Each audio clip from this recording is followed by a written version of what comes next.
Hi, folks. With Tassus today, Tassus Day, your pushback channel. Thank you for joining this audio live stream. Please listen to this presentation as you would a radio broadcast. In this essay, I'd like to talk about the Russian-Ukrainian war. Now, it's swimming in just a sea of nuclear levels of propaganda. So it's a little bit hard to unravel what's going on.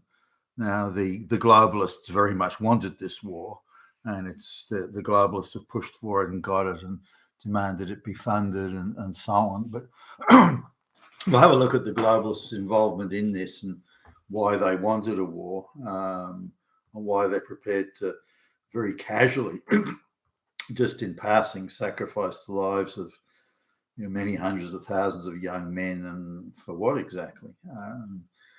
Now, if you want to sort of have a master class in callousness, then this is it.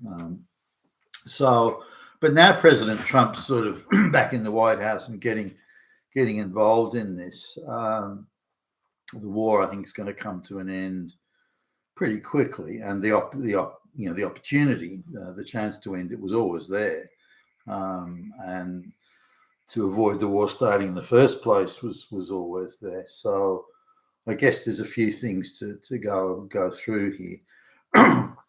Now, because as negotiations with President Trump and his team unfold, then there'll be more opportunity for follow-up videos. And this is early days, and the negotiations, may take an unexpected turn. But this is how I see it at the moment. I'm going to have another coffee.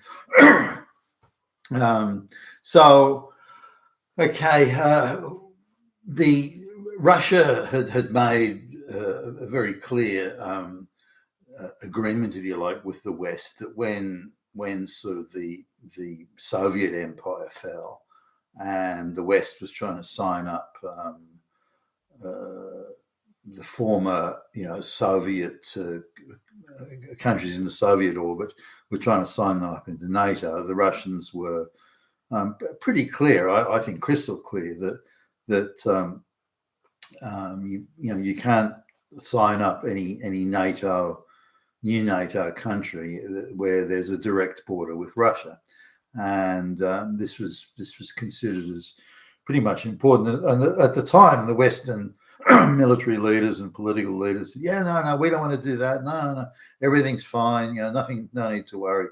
And then they gradually went on sort of a mission creep, if you like, to add in more countries to NATO, such as Poland, and then talking directly about Ukraine becoming a member. Now, Russia was very, very firm on this. Look, if you sign up Ukraine into NATO, then we're going to have a serious problem with that, and it's going to lead to conflict. So, and yet the West still did it. Now, again, the Russians couldn't have been clearer. But and what value was Ukraine to the West? It sort of had no value. It was irrelevant, really, as as part of NATO. But nonetheless, this was what went on. The West aggressively, I think, provoked Russia into looking at conflicts. That's one side of it. On the other side, there are a number of districts in Ukraine that remember, Ukraine has been a satellite of Russia, or indeed the Soviet Union, for many hundreds of years. This is not not something that's recent. And in Crimea and in certainly eastern Ukraine, in some districts bordering Russia, the population there is primarily, in some districts, is over 90% Russian, and so these districts were the Ukrainian authorities were being rather heavy-handed with the Russians, or it was perceived that way. So after years of the Russians asking nicely to, hey, can you take it easy here, the Russian military became involved. That's not surprising, and the international community should have moved in to restrain the Ukrainian attitude to these the local Russians that are by far away the majority population in those districts of eastern Ukraine, in and around parts of the Donbass basin and so they instead of restraining them, they the way I read it at least, egged them on because they saw this as a source of conflict. So it comes back to the point that the West and the globalists, they wanted a fight with Russia, but they wanted to be able to have plausible deniability. It wasn't us. It wasn't us. It was Putin. Putin, look, he did it. Him, Hitler. Look over there. But in reality, the West went out of its way to provoke Russia. I'm not exactly sure why, but if we look at sort of the globalist creep around the world, they destroy social cohesion and national identity through mass migration, LGBTQ, race, gender hustling and grifting, all that sort of stuff. But they couldn't do that in Russia. And this outraged them that we want to undermine your society, your sovereignty and your culture. We want to undermine it, but you won't let us. So we're gonna create this fake, phony war. Now, Ukraine didn't have a snowball's chance of lasting 5 minutes in the conflict. So the only way that Ukraine could sort of make even a show of resistance was to have vast sums of money thrown at it, military trainers, weapons provided, all this sort of thing, which is what the West did. Now, no one actually knows the cost of it so far because it's so corrupt and there's been so much money laundering and so on. What was in it for Ukraine, though? We could ask that. Well, nothing. No matter what happened, either way, Ukraine would have been a non-beneficiary of whatever happened. Now you can talk about the territorial integrity. We're defending the territorial integrity of Ukraine. Well, you can't even defend the territorial integrity of the United States. So why does Ukraine matter so much? In addition to that, the claims, well, we're protecting democracy. Well, Ukraine's not a democratic country, so you're not protecting that. We're protecting the world against Russian aggression. Well, no, you provoked them. It's not the other way around. So really the war had no... So what's in it for people like Zelensky and his cronies? Well, I try and understand this deal. So the globalists, whether it be through Boris Johnson fronting them or someone else, the globalists come along and say, look, Vlad, Mr. Zelensky, we're going to make you and your cronies very, very rich, very rich. And you will live like a king for the rest of your life, as indeed will your crony buddies. So that's what you get out of it.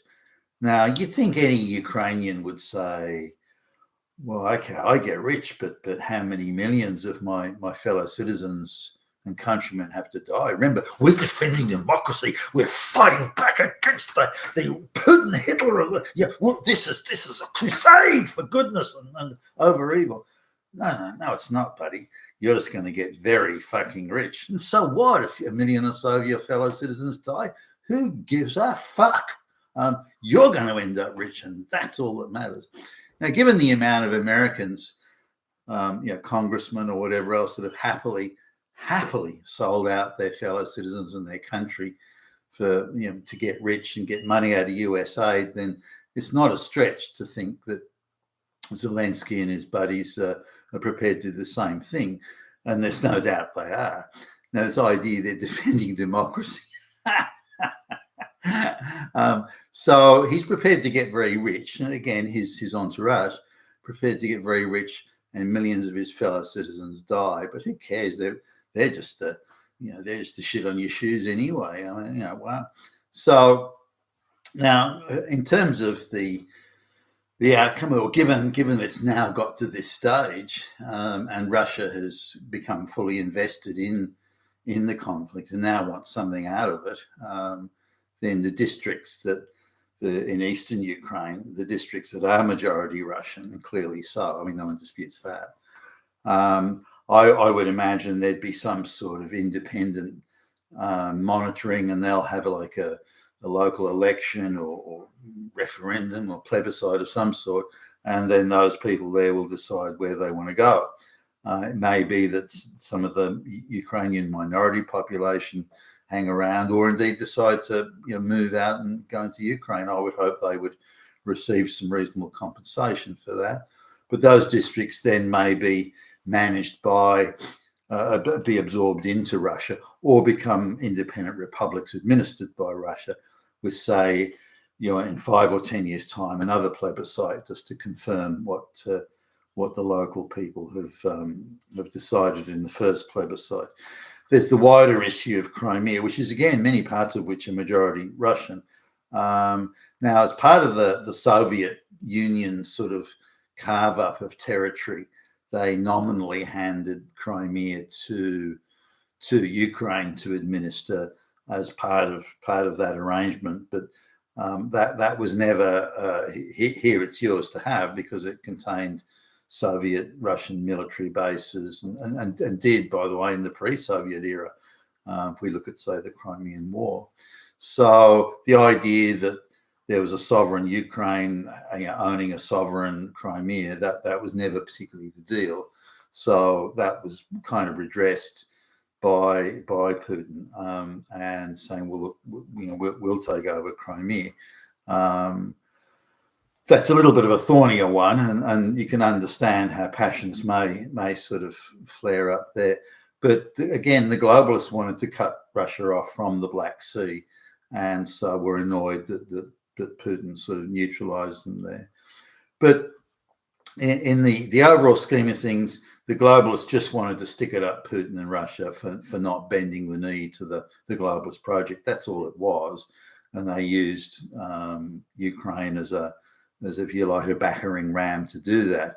Now, at the same time as there was war with Ukraine, the West put sanctions on Russia, and they hoped that the squeeze between the war, the resources needed to prosecute the war, and then the effect of the sanctions would be such that Putin would come cap in hand to the globalist table asking for a deal or a handout or something like that. That never happened. In fact, the reverse occurred. If anything, the Russians became self-sufficient in various items that they hadn't been previously, or beefed up that self-sufficiency. So in the end, I think Russia came out rather well, really. The effect of the sanctions and this sort of stuff was nowhere near what the globalists appeared to be hoping for. So I the idea that the war should end. I mean, there's a lot of people dying here. Surely that matters. There's a lot of expenditure of weaponry and goodness knows what. Surely that could be better spent elsewhere. There's a whole lot of supposed Ukrainian refugees, many of whom are outrageously gaming the refugee system. They need to go back to the Ukraine and help rebuild that country. Should Ukraine sovereignty be protected? Well, yeah, I believe so. Some sort? I remember Ukraine's a horribly corrupt place. I don't know if democracy can ever really be installed there. If it ever is installed, then it'll be a temporary thing before the corruption returns. Gradually, could the Ukraine? I don't know. I don't think so, actually, but it's possible. I mean, some effort could be made there to genuinely assist them develop democratic procedures, and processes and elections and so on. But it'll be a tough gig, and certainly a work in progress over many decades, I would suspect. But should their territorial integrity be, after all this is sorted out, be protected or guaranteed? Well, I think so. Should they be part of NATO? Well, I didn't know. No. To what benefit, and to who would it benefit? None. And the idea that Russia should be allowed to exist as a sovereign nation with its own culture and its own, migration policies and so on. Well, what's wrong with that?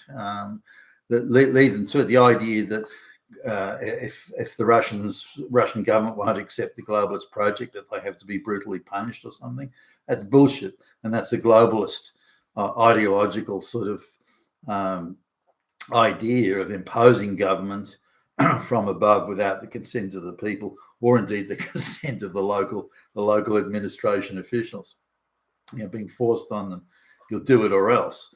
Now, without American power to force that, the globalists are in a not in such a good position, and I would hope that President Trump